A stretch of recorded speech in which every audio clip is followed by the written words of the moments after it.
శ్రీ ముకుందమాలా స్తోత్రం 27వ శ్లోకం.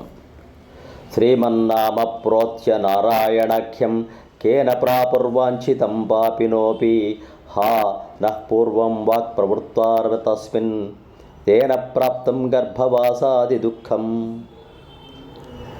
ఎంత మహాత్ములైనను నారాయణ నామోచ్చారణముతో తమ తమ కోర్కెలను పొందగలుగుచున్నారు. అయ్యో, నా వాక్కు క్రిందటి జన్మలో నారాయణ నామోచ్చారణమునందు ప్రవర్తించలేదు కనుకనే నాకు ఈ జన్మమున గర్భవాసాది మున్నగు దుఃఖములు సంభవించుతున్నవి అని కులశేఖరుడు శ్రీమన్నారాయణ నామోచ్చారణ ఫలితమును మనందరకును తెలియచేయుచున్నారు.